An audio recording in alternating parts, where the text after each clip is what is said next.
أرأست زينام ኢትዮጵያ ስደተኛታት ተቀቢላ ምትንጋር ተሳልጦ ዘላ ስራሕን ጻዕርን ዝናድ ከም ዝኾነ ላዕለዋይ ኮሚሽነር ስደተኛታት ውድብ ሕብራት መንግስታት ፊሊፖ ግራንዲ አፍሊጦም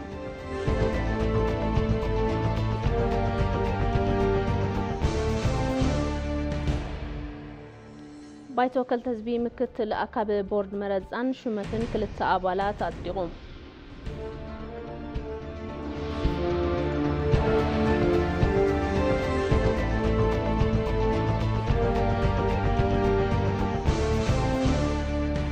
ካብ ወጻይ ኢራን በእስራኤል ተቀተልዋ ላዕለዎት ወታደራዊ አዘዝትኩ ሓደሽ ሹመታት ሂባ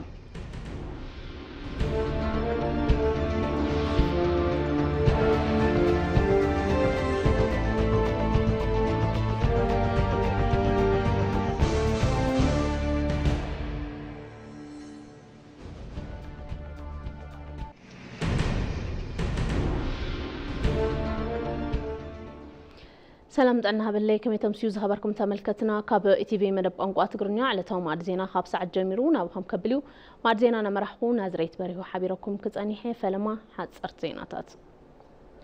إثيوبيا سدتنياتات تقبيلا متنقات تسالت أزلا سراحن سعرن زنا عاد كام زخونا العلواي كومشنر سدتنياتات ودب حبرات منقستات فيليبو غراندي فليتوم بريزيدنت فيدرالي تاياز قسلاسين العلواي كومشنر سدتنياتات ودب حبرات منقستات فيليبو غراندي أبا بيت صحفتهم تقبلهم أبا قداي سدتنياتات الزراري وموم كومشنر فيليبو غراندي دحرت الزتان قلقالو زينا إثيوبيا خمس بلوو إثيوبيا بركت زبلو سدتنياتات تقبلا متنقاريات ركب عبز حز أوانوون كابا دبو سودانن كالوت هاقراتن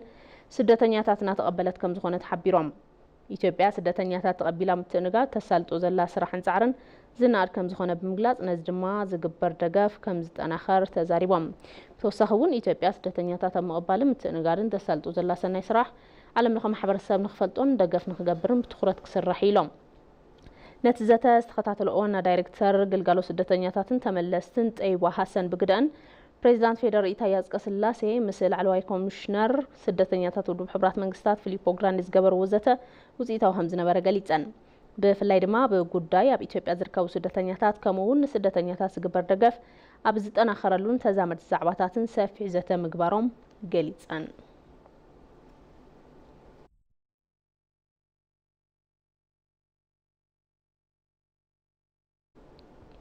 ሚኒስትር ትምህርቲ ፕሮፌሰር ብርሃኑ ነጋን ምክትል ርእሰ ምሕዳር ክልል ማእከላዊ ኢትዮጵያ አይታ አንተነህ ፍቃዱን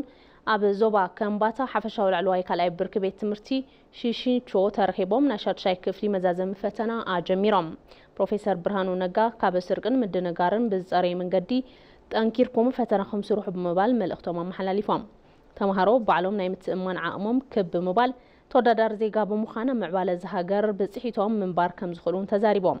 ተወሳኺ ኣብ ቅድመ ቀዳማይ ብርኪ ቤት ትምህርቲ ከተማ ሽሽንቾ ንህፃናት ዝውሃብ ዘሎ ትምህርቲ ተዓዚቦም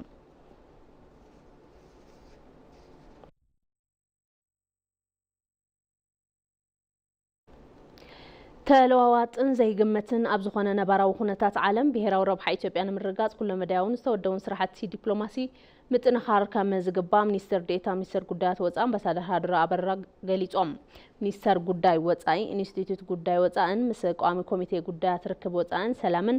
ቤት ምክሪ ወከልቲ ህዝቢ ብምትሕባር ንኣባላት ጉጅለታት ምሕዝነትን ፐብሊክ ዲፕሎማሲን ዘዳለወ ስልጠና ተጀሚሩ ሚኒስትር ዴኤታ ሚኒስትር ጉዳያት ወፃኢ ኣምባሳደር ሃድራ ኣበራ ኣብ ዝእዋን ከም ዝበልዎ ኢትዮጵያ በሃገር በቆል ሪፎርም ኢኮኖሚ ሃገራዊ ልምዓትን ብልጽግናን ኢትዮጵያ ጋህድን ምግባር ዲፕሎማሲ ኢኮኖሚ ወሳኒ እዩ ስለዝኾነ እውን ንግዲ ወፃኢን ኢንቨስትመንትን ንምስሓብ ምሕዝነት ንምጥንኻር ምስሊ ንምህናፅ ረብሓ ዜጋታት ንምኽባርን ብሄራዊ ረብሓ ሃገር ንምርጋፅን ኩሎም ኣካላት ብሓባር ክሰርሑ ከም ዝግባእ ገሊጾም ተለዋዋጥን ዘይግመትን ኣብ ዝኾነ ነባራዊ ኩነታት ዓለም ብሄራዊ ረብሓ ኢትዮጵያ ንምርጋጽ ኩሉ መዳያውን ዝተወደቡን ስራሕቲ ዲፕሎማሲ ምጥንኻር ከም ዝግባእውን ገሊጾም ነዚ ድማ ፖለቲካዊ ማሕበራውን ኢኮኖሚያውን ስርዓት ዓለም ዝሓዘቶ ሜላ ርክብ ወፃኢ ምሕንጻጽን ምኽታልን ምቹው ኩነታት ዓለም ብጥንቃቐ ብምርኣይ ብምስትውዓል ምጓዓዝ ይግባእ ኢሎም ኢትዮጵያ ብተኣህጉር ብመንፈስ ፓን ኣፍሪካኒዝም ሰላምን ምርጋዕን ንኽሰፍን እጃም መሪሕነታ ነተዋፅአት ከም ዝኾነት ብምግላጽ ብሄራዊ ረብሓ ኢትዮጵያ ዘኽብሩ ስትራቴጂካዊ መሓዙት ናይ ምብዛሕ ስራሕቲ ተጠናኺሮም ክቕፅሉ ከም ዝግባእ ሓቢሮም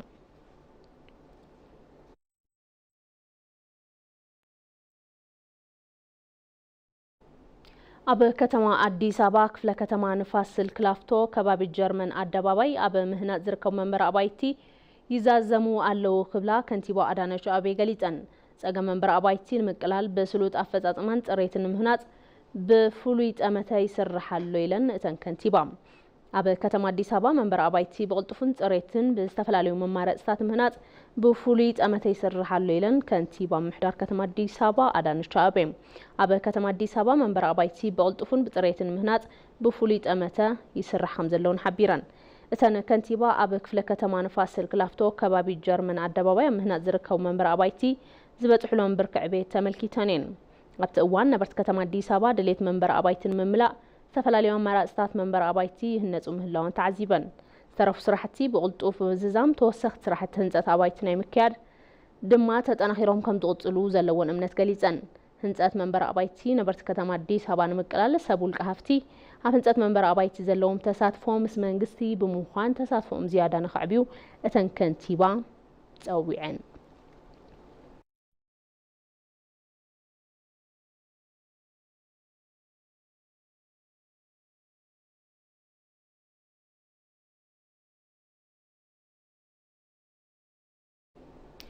ኢንስቲትዩት ምርምር አርማወር ሃንሰን ውጽኢታት ምርምር ካብ ኢትዮጵያ ሓሊፉ ስርዓት ጥዕና ዓለም ምምሕያሽ ሩኡይ እጃምና በርከተ ይኽብላ ሚኒስትር ዴኤታ ሚኒስትር ጥዕና ፍሬ ህይወት ኣበበ ገሊፀን እቲ ኢንስቲትዩት ኣብ ጉዕዞ ምርምር 55 ዓመታት ዝተረኸቡ ውጽኢታት መዳርግቲ ኣካላት ዘላሊ መርሃ ግብሪ የሳልጠሎም ኣብቲ መርሃ ግብሪ ተወከልቲ ትካላት ፌደራልን ክልላትን ፕሬዝዳንታት ዩኒቨርሲቲታት ተወከልቲ መራኸብቲ ሓፋሽን ፃውዒት ተገበረሎም ኣጋይሹን ተረኺቦም እዮም ሚኒስትር ዴኤታ ሚኒስትር ጥዕና ፍሬ ህይወት ኣበበ ኣብዚ እዋን ከም ዝበልኦ እቲ ኢንስቲትዩት ኣብ ተመሓላለፍትን ዘይመሓላለፉን ሕማማት ምርምር ኣብ ምግባር ኣብ ምርምርን ፍርያትን ክትባት ዓበይቲ ውጽኢታት ዝተረኸብሉ ስራሕቲ እናተሳለጠ እዩ ኣብ ባህላዊ መድሓኒታት ምርምር ብምግባር ኣብ ረብሓ ንኽውዕሉ ኣብቲ ትካል ዝተባብዑ ጅማሮታት ከም ዘለውን ጸሪሐን ውጽኢታት ምርምር እቲ ኢንስቲትዩት ካብ ኢትዮጵያ ሓሊፎም ኣብ ስርዓት ጥዕና ዓለም ጽልዋ ምፍጣር ዝኽኣሉ ውጽኢታት ከም ዝተረኸቡ ኣረዲአን ካብ ወጻኢ ዝኣተዉ እታወታት ሕክምና ብውሽጢ ሃገር ናይ ምትካእ ሃገራዊ ጻዕሪ ውጽኢታዊ ንክኸውን እቲ ኢንስቲትዩት ዓብዪ ሓላፍነት ከም ዝተዋህቦ ብምግላጽ እዚ ስራሕ ውጽኢታዊ ንክኸውን ምትሕብባር መዳርግቲ ኣካላት ኣድላዩ ኢለን ውጽኢታት ምርምር ተበጻሒ ንክኾኑ መራኸብቲ ሓፋሽ ኣብ ምልላይ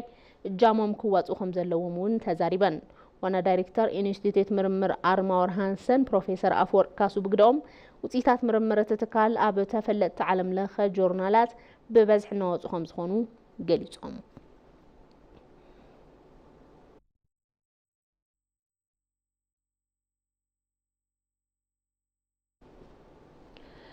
ማድ ዜናኹም ኣብ ምክትታል ትርከቡ ሕዚ ድማ ብዝርዝር ናብ ንሪኦም ጉዳያት ክንሓልፍ ባይቶ ወከልቲ ህዝቢ ምክትል ኣካቢ ቦርድ መረፃን ሹመት ክልተ ኣባላትን ኣጽዲቖም እቲ ቤት ምኽሪ ዝተፈላለዩ ኣዋጃት መርሚሩ ኣጽዲቑ እዩ ንጸብጻብ ሓምራዊት ብርሃኑ ብርሃን ግርማይ مبل شاشين رابع عمل زبن سراح مبل 36 سورة أخيبا تساليدو تبيت مخري مبل 36 سورة أخيبا وكمون مكتل أكاوي بهراوي بورد مرز أزحارين تخون نايت تسفاين واين نايت تخليتي مسالن ويزرو نسيب علي شمتو مرميرو بمولود مسي أزدقويو بوردو بحزب زند يالون تأمنت أستطبقو እቲ ቦርድ ብህዝቢ ዘለዎ ተኣማንነት ተጠቂሞም ኣብ ዝቕጽል ኣብ ሃገርና ብመሰረት ሕገ መንግስቲ ዝሳለጡ መረጻታትን ህዝበ ውሳነታትን ብዘይሻራውነት ብፍትሓውነት ንኽፍጽሙ ዝተኸበረ ቤት ምኽርና ነቲ ሕቶ ሹመት ተቐቢሉ ንከጽድቕ ብትሕትና ይሓትት ሕዚ ዘመን ቀጻል ወለዶ ብዘተኣሳስር መንገዲ ሓላፍነቶም ንኽዋጽኡ እዩ የቀረቡትን እጩዎች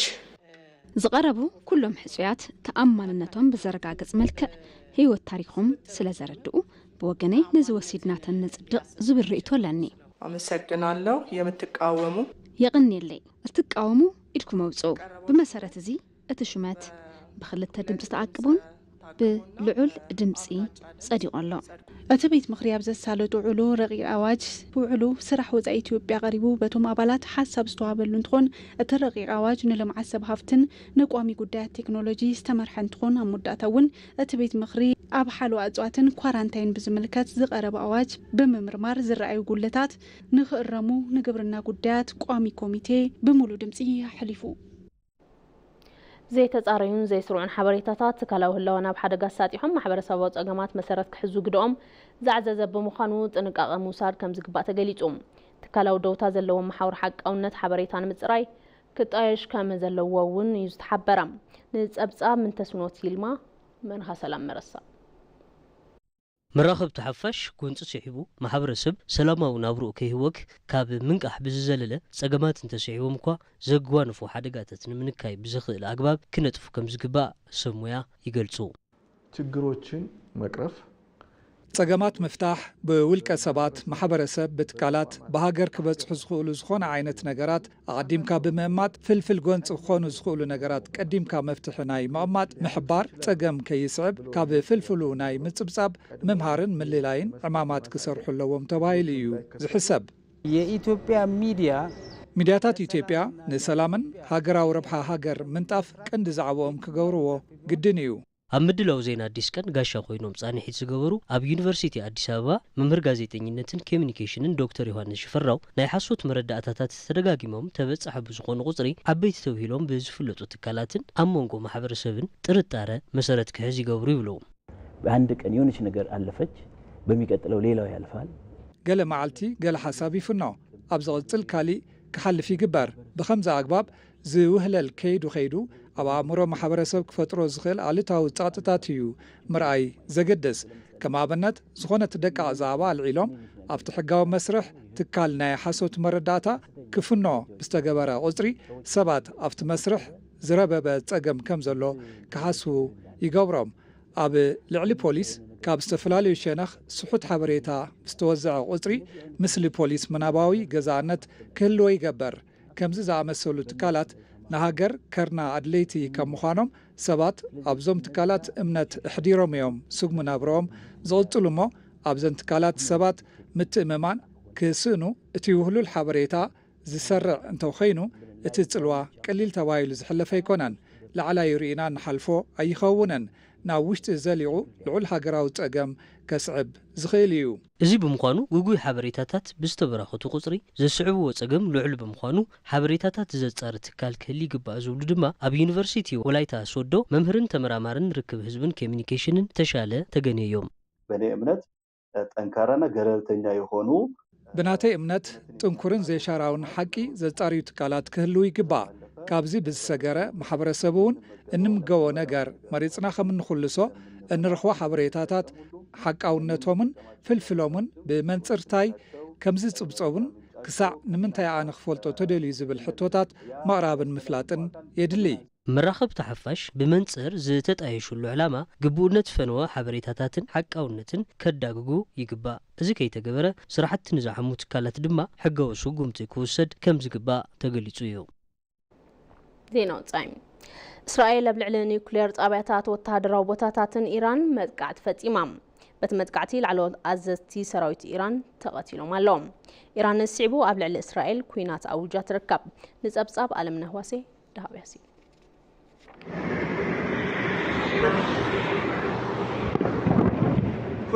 ኮታዴ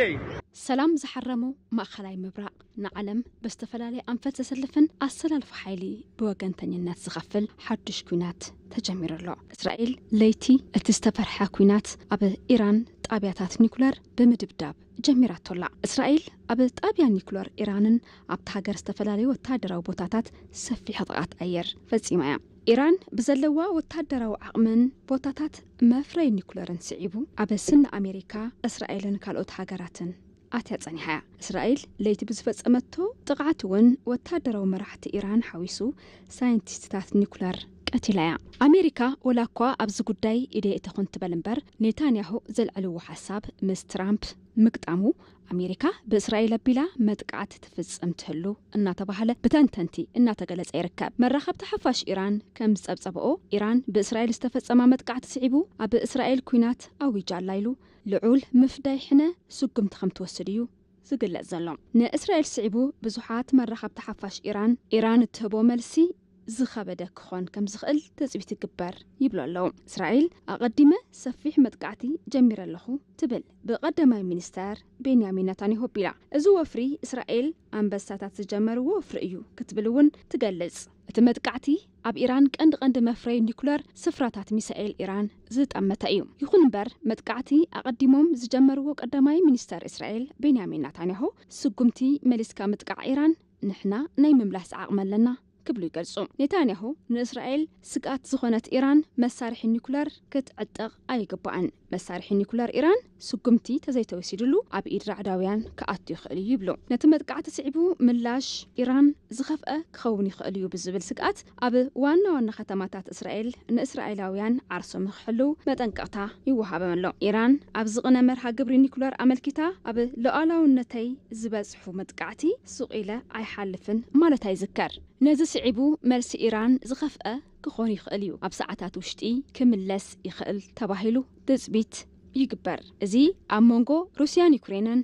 ጋዛን እስራኤልን ኢሉ እውን ኣብ መንጎ እስራኤልን ሒዝቡላህን ኣብ መንጎ እስራኤልን የመን ሃውቲን ዝነበሩ ምስሓሓባት ተወሲኾሞ ዓለም ካሊእ ዋዒ ኣብ መንጎ ኢራንን እስራኤልን ኢሉ እውን ኣብ መንጎ ደገፍቶም ዓለም ሓዊ ተጻሒርዋ ኣሎ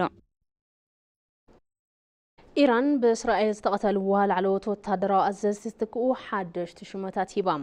ኢራን በመጥቃዕቲ እስራኤል ዝተቀተሉ ላዕለዎት መራሕቲ ጦር ሰበ ስልጣናትን ዝትክኡ ሽመታት ሂባላ በዚ እውን ጀነራል ሰይድ አብዱልረሂም ሙሳቢ ሊቀመንበር ላዕለዋይ ኢታማጆር ሹም ጦር ኢራን ኮይኖም ኣሎም ሜጀር ጀነራል አሊ ሻዴማኒ የካታም አልአንቢያ አዛዚ ዋና ቤት ጽሕፈት እንትኾኑ ሜጀር ጀነራል መሐመድ ፓክፑር ዋና አዛዚ አቤታው ዘብዒ ኢራን ኮይኖም ተሸይሞም ኣለው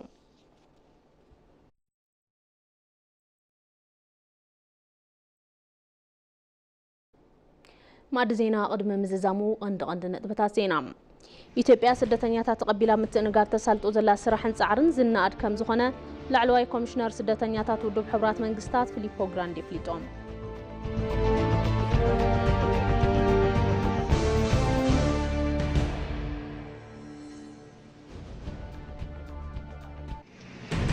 ባይቶ ወከልቲ ህዝቢ ምክትል ኣካብ ቦርድ መረፃን ሹመት ክልተ ኣባላትን ኣጽዲቖም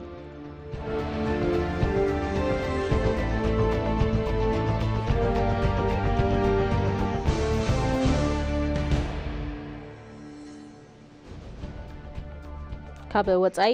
ኢራን ብእስራኤል ዝተቀተልዋ ላዕለዎት ወታደራዊ ኣዘዝ ዝትክኡ ሓደሽቲ ሽመታት ሂባ